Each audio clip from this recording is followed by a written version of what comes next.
안녕하세요. 말씀 베이커리 707번째 시간 기도하심으로 시작하겠습니다. 거룩하신 주님 감사합니다. 주님의 말씀을 묵상합니다. 성령님께서 말씀에 조명이 되어 주시옵소서. 우리 주 예수 그리스도님의 이름으로 기도합니다. 아멘.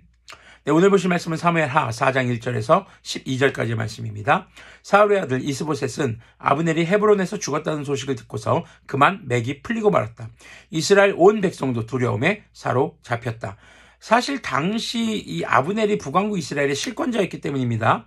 이때 사울의 아들 이스보셋에게는 군 지휘관이 두 사람이 있었는데 한 사람의 이름은 바하나여 또 한 사람의 이름은 레갑이었다. 그들은 부에롯 사람 림몬의 아들로서 베냐민 사람이다. 부에롯 사람도 베냐민 족속으로 역임을 받았는데 일찍이 부에롯 주민이 깃다임으로 도망가서 오늘날까지 거기서 머물러 살고 있기 때문이다. 사울의 아들 요나단에게는 두 다리를 저는 아들이 하나 있었다. 사울과 요나단이 죽었다는 소식이 이스라엘에 전해졌을 때 그는 겨우 5살이었다. 유모가 그를 업고 도망할 때에 서둘러 도망하다가 그가 떨어져서 발을 절게 되었다. 그의 이름이 무비보셋이다. 부에롯 사람 림몬의 두 아들 레갑과 바하나가 이스보셋이 있는 왕궁으로 갔다. 그들은 한창 더운 대낮에 그곳에 도착하였는데 때마침 이스보셋은 낮잠을 자고 있었다. 그들은 밀을 가지러 온 사람처럼 꾸미고 대궐 안으로 들어가서 그의 배를 찔러서 죽였다. 그런 다음에 레갑과 그의 동생 바하나는 도망하였는데 그들이 대궐로 들어갔을 때 왕은 침실에서 침대에 누워서 자고 있었다. 그래서 그들은 왕을 죽이고 그의 머리를 잘라낼 수가 있었다. 그들은 그의 머리를 가지고 나와 밤새도록 아라바길을 걸어서 헤브론으로 갔다. 거기에서 그들은 이스보셋의 머리를 다윗에게로 들고 가서 말하였다. 임금님의 생명을 노리던 원수 사울의 아들 이스보셋의 머리를 여기에 가져왔습니다. 주님께서 높으신 임금님을 도우시려고 오늘에야 사울과 그의 자손에게 벌을 내려서 원수를 갚아 주셨습니다. 자, 지금 한번 바하나와 레갑의 말을 한번 잘 보십시오. 하나님께서 원수를 갚아 주셨대요. 누구를 통해서요? 자기들을 통해서요. 그러니까 자기들을 좀 잘 대접해달라. 지금 이런 뉘앙스인 겁니다. 자, 9절 계속 보면요. 그러나 다윗은 부에롯 사람 림몬의 아들 레갑과 그의 동생 바하나에게 이와 같이 대답하였다. 온갖 죽을 고비에서 나의 생명을 건져주신 확실히 살아계신 주님을 두고 맹세한다. 전에 사울이 죽었다는 소식을 나에게 전하여주고 자기는 좋은 소식을 전한 것으로 여긴 자가 있었다. 나는 그를 붙잡아서 시글락에서 죽였다. 이것이 내가 그에게 준 보상이었다. 하물며 흉악한 자들이 자기 집 침상에서 잠자는 어진 사람을 죽였으니 내가 어찌 너희의 살인죄를 벌하지 않을 수가 있겠느냐. 그러므로 나는 이제 너희를 이 땅에서 없애버리겠다.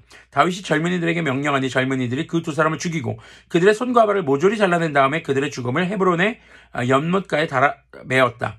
그러나 이스보셋의 머리는 가져다가 헤브론에 있는 아브넬의 무덤에 묻었다. 자, 아브넬이 죽었다는 소식이 전해집니다. 그러니까 아브넬만 의지하고 있었던 이스보셋뿐만 아니라 이스라엘의 모든 백성들이 두려움에 사로잡혀요. 이때 지금 바하나와 레갑 이 두 사람이 문제죠. 형제입니다. 근데 이들은 지금 오해를 하고 있어요. 무슨 오해를요? 지금 다윗의 그러니까 다윗과 전쟁을 했던 이 이스보셋, 사울의 아들인 이스보셋을 죽여서 그 머리를 가져가면은 다윗이 우리를 환대하고 우리를 잘 대해주겠지. 지금 위기의 상황에서 기회를 잡으려고 하는 모습을 보이고 있습니다. 아브넬에게 배운 게 이거밖에 없어요.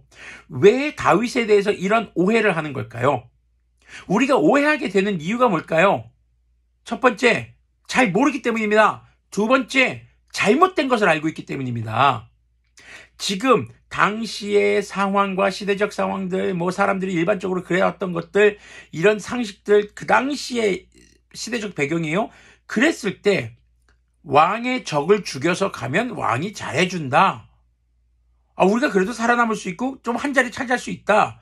이런 생각이 팽배했던 것으로 볼 수 있겠습니다. 그러니까 아브넬은 이스보셋을 앞세워서 왕으로 세운 다음에 실권을 자기가 장악하고 다윗을 죽이려고 했던 것이죠. 그래서 전쟁을 일으켰던 것이고요. 그러다가 위험해지니까 어떻게 해요? 다윗하고 화친 조약 맺고 이스보셋을 버리잖아요. 지금 이 오해의 상황들, 이 아말렉 소년도 마찬가지였던 사울과 요나단이 죽었다는 소식을 가지고 왔던 적을 죽이면은 기뻐할 거로 생각하는 오해 왜 합니까? 다윗을 잘 모릅니다. 결정적으로 하나님을 잘 모르기 때문입니다. 지금 이스라엘 백성으로 살면서 하나님이 어떤 하나님인지를 몰라요.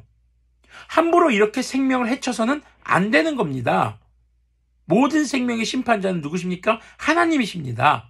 그런데 자기들의 이익 때문에 자신들에게 잘못하지도 않은 사람을 죽이는 것, 이것은 하나님이 결코 기뻐하시는 것이 아니었죠.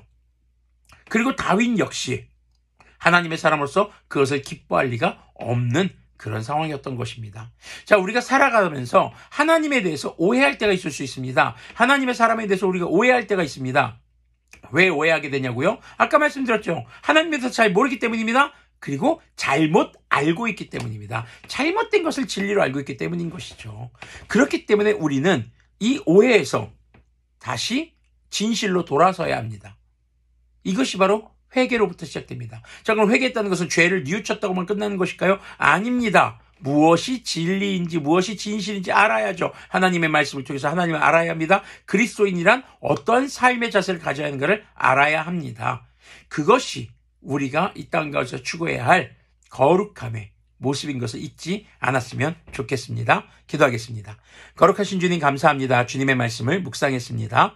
우리의 삶이 주님에 대해서 주님의 말씀과 그리스도인의 삶에 대해서 오해하지 않기를 소망합니다. 주님을 온전히 주님의 말씀을 읽고 듣고 배움으로써 주님에 대해 온전히 배워가고 알아갈 수 있는 그런 그리스도인들이 되어서 이 땅 가운데서 주님께서 거룩하시듯 우리도 거룩한 모습으로 살아갈 수 있도록 긍휼을 베풀어 주시옵소서. 우리 주 예수 그리스도님의 이름으로 기도합니다.